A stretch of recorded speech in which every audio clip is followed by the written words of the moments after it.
Welcome to the Powerline Podcast, the official podcast of GreyStone Power. I'm your host, Emily Young, and today we have a very special episode for August. We'll be learning all the ins and outs of the GreyStone Amphitheater in Douglasville.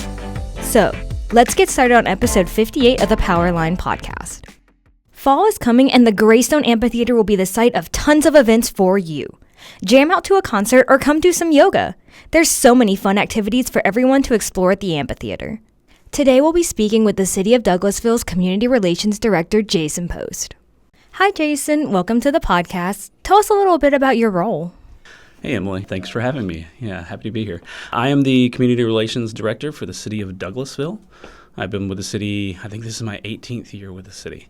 So with community relations, we do everything from a lot of the communications from the city, so the city's website, social media pages, any kind of press releases and communications coming out of the city, but we also do a lot of the city events. We help coordinate and promote all of the city events that happen in and around the city from the various departments. So we have our Parks Department that does a lot of events, and our Police Department does a lot of events, and we help to coordinate all of those and promote them to the public. Well, let's give a warm welcome to our new guest. What were you most excited about while preparing for this episode? It's always fun just to come out and talk about all the things that we're doing as a city, event-wise and project-wise in general. So today when we're talking about things like the new GreyStone Amphitheater and the town green and the fun things happening around that, it's always just fun to be able to talk about all the fun things happening. And that's what's great about my job is, there's a lot of stuff when you're talking about local government, you're talking about laws and policies and procedures. We get to deal with a lot of the more fun stuff, the events, the festivals, the activities, and things like that. So I always enjoy that. So, what is the GreyStone Amphitheater? Can you give us a mini history lesson on it?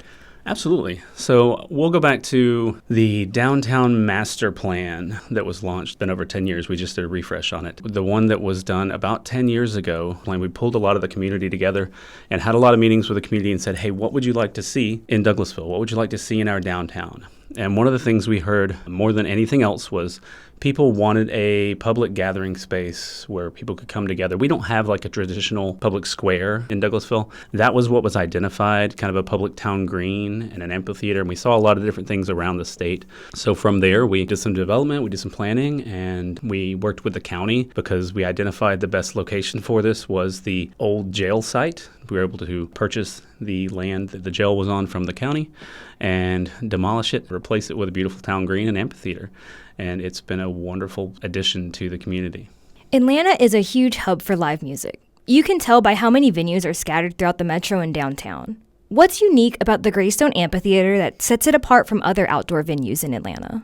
I think what I love the most about the GreyStone Amphitheater and Douglasville Town Green space in general is the versatility.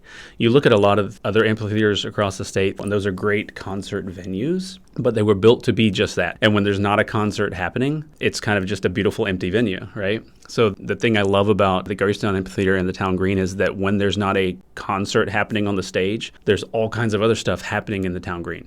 So you've mentioned concerts. What are some of the other events that the amphitheater hosts, as well as concerts? We have the signature concerts that are in the spring and the fall, and those are the big name acts that come in. We've got Jody Messina coming up, and we've got Gavin DeGraw coming, and we had Gregory Porter. We've got to reschedule and stuff because of some rain, but he's coming back. Gerald Albright, I think, is coming up. So we've got those big signature ones, but then throughout the summer, we have a Wednesday Wind Down concert series that we've had for a number of years in Douglasville, and it moved to the Town Green. In addition to the concerts, though, there's stuff going on all the time. We have yoga on the green throughout the springs and summer. We do Screen on the Green movie nights, which are great. And then there's festivals. Cultural Arts Council utilizes the space for their Taste of Douglasville. They had a beer and wine festival they launched this year. So we've got our Christmas parade and festival that'll be happening beginning of December. So that's the lighted Christmas parade that happens at night, but then there's a huge Christmas festival with Santa and reindeer and all. I love Christmas, so that's always one of my favorites, but that is a great fun night. Photos with Santa and live reindeer and all kinds of kind of Christmassy festival type things. Beyond that, there's just regular activities. The Parks Department has things out there all the time. There's fitness classes, and like I said, yoga classes. We have a farmer's market throughout the summer. It's been amazing. It won some awards the last couple of years for one of the best farmers markets on the west side of Atlanta. That one runs usually throughout the whole summer. I think they take the month of August off because it's just so hot usually. But beyond that, they're out there every Tuesday. So there's always something going on. So let's go back in time a little. I know you touched on the Christmas festival. What was your favorite event that you were involved in?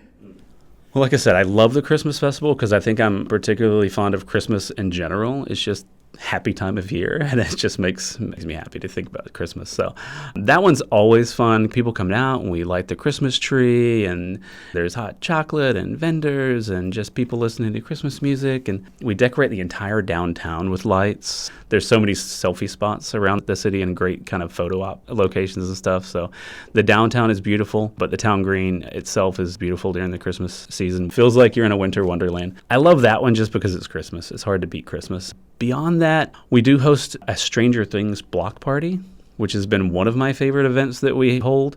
We've done that for 4 or 5 years now, and it kind of spans the downtown, but it's really concentrated on the town green now. It's great because we had a lot of filming locations in Douglasville for Stranger Things, so it makes sense to have that tie-in, and we have it around Stranger Things Day each year. But it is great to see the dedicated fandom for that show that come out, and you see these people who are so passionate about this show, and you can tell they just love these characters and they love the show so much, and they show up, they're in costumes. We've had some people who were involved with the production on site the last few years, and it's been great. We got some of the vehicles that are involved in the show. So there's vendors with items that are associated with Stranger Things available, and there's food vendors, and our downtown restaurants have gotten involved, and they'll offer specialty menu items. One of the things I love about that is that it gets everybody involved. It draws people from not just our city and our surrounding area, but people are coming from states and states away that are super fans of Stranger Things, and they will travel to come here to enjoy the block party. That's so awesome. I'll definitely have to check it out.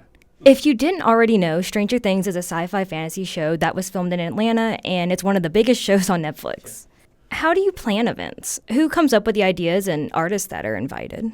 Events in general, it's kind of based on departments. Like I said, our parks department, they do a lot of events where they're trying to get people out, trying to get people active, trying to get people doing kind of healthy stuff. And they do a lot of those events.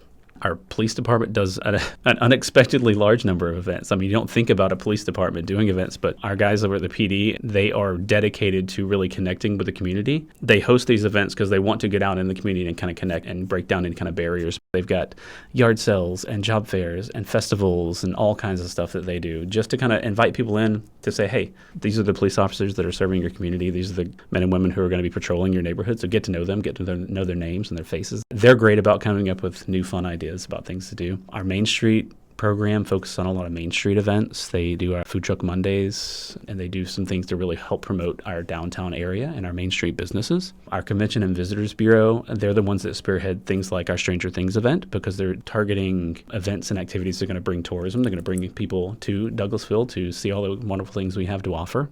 All kinds of different departments that have ideas that make sense within their focus. And as the Community Relations Department, we help kind of coordinate all those together so that we don't have the parks and the PD having the same kind of event at the same day. The city's offering a number of events without competing with itself. And so we help kind of coordinate those and help market those and help market all the stuff that we do as a city. So the ideas come from a little bit of everywhere. As far as the concerts, like I said, we've got the big concerts. I think early on when we were first launching those signature headliner concerts, we pulled together a community panel to say, what would you like to see? What would you like to hear? What are some of the artists that you want to see at the GreyStone Amphitheater? We try to choose a variety of acts from there. We do a spring set of shows and a fall set of shows. Usually there's 3 in the spring, 3 in the fall. We try to get a variety in there. That's great that you guys try to find something for everyone. I've been to several of the concerts, and they were a ton of fun. I was looking at your website, and it says you can rent the space. What else can you use the venue for? If you go to the website, there's going to be a lot of information about how to rent the space because the whole amphitheater and town green is made up of a few different areas. So the stage itself is kind of the amphitheater. That's where we host the concerts and stuff. And then you've got the green space out in front. But on the other side of everything, over by the concession stand area, above the concession stand, there's a patio. And then there's a pre-existing bridge that connects the GreyStone Amphitheater area to the fire department administrative offices. So that skyway that crosses over Church Street, that's got the big Douglasville sign on it, that is basically an event venue space. So that is a rentable space that if you wanted to host an event at the Douglasville Town Green, you could rent that event space. There's a warming kitchen involved. We've got a caterer. We've got a select set of caterers you can choose from to kind of host your event in that space. Somebody wants to come in and bring a big festival to the whole town green, there's options for that. But if you go to the website, if you go to GreyStoneAmp.com, it's all there. So there's information about the venues, information about the spaces, the rates and things like that. And most importantly, contact information. So you can call Samantha or Bailey and get the answers that I don't really have. Now that you've told our listeners about some of the great events at the amphitheater, I'm sure people are curious about how to get tickets. GreyStone is proud to be the naming sponsor, but we don't handle the ticket side. So where should we point people for that? Excellent question. And it gets a little confusing because not all of the events require tickets. Most of the events at the GreyStone Amphitheater are just open events, particularly if we're doing the city events. Like our summer concert series is just wide open. You just show up and you get in there and just enjoy it. Most of our festivals and things like that are just open and that don't require tickets. Like I said, those signature concerts in the spring and the fall with the big name acts, those do require tickets just because we need to manage how many people flood the downtown because there are capacity issues. I mentioned that the fire department was right next door to our venue. Fire marshal does set capacity limits on the spaces and stuff, so we have to make sure that we're not overwhelming the space with too many people to where it becomes unsafe. They're still free. So we're not charging people for the tickets, but we have to have them available just for us to manage the number of people. So for those ticketed events, if you go to the city's website at douglasvillega.gov, or you go directly to the GreyStone Amphitheater site, greystoneamp.com, either one of those, if you go to the events tab, you're going to see those upcoming events for Gerald Albright, Gavin DeGraw. I think Gavin DeGraw still has some tickets available. But if you go to the websites, there are going to be links that will take you directly to the Eventbrite page. We use Eventbrite for our ticketing system. So that will link you directly to the Eventbrite page to get tickets. So any person can go on there. You can get 2 tickets per person. Once you get to the Eventbrite page, you can subscribe and follow the GreyStone Amphitheater on Eventbrite, and then you'll get notifications anytime we add any new upcoming shows to it. I hope our members have learned a lot about the amphitheater. I know I have. What's your favorite part about working for the city of Douglasville? We work in public service. It's always fun when somebody comes and they've got an issue or a complaint or a problem that you can talk to them and work something out or point them in the right direction and find a resolution, whatever they're dealing with and struggling with. It's nice when you're able to point them to an answer. Like I said, what we do in community relations, we do a lot of the fun stuff. So we get to go to a lot of the concerts and the block parties and things like that. We get to interact with people on social media and do some of the more fun things. We're here to serve the community. Thank you so much for your time today. Okay, so we always ask everybody the same last question. Is there anything else you'd like to tell our members? Like I said, a lot of people, they always have questions about what's going on in the city, what's going on in the community. We try our best to put everything we can onto the city's website, douglasvillega.gov. I say that a lot because usually 9 times out of 10, anything you're looking for, you can find on the website. You can either find the direct answer to what you're wanting, or you can find the person who can give you the answer. Everybody that works in the city, you can find out how to contact them somehow on the city's website. Unfortunately, we're all out of time for today's episode. Make sure to check us out on social media. We're on Facebook, Instagram, LinkedIn, and X. And don't forget to subscribe to our podcast, available on our website, Spotify, Apple Podcast, and YouTube. Thanks for joining us for episode 58. We'll catch you next time on the Powerline Podcast.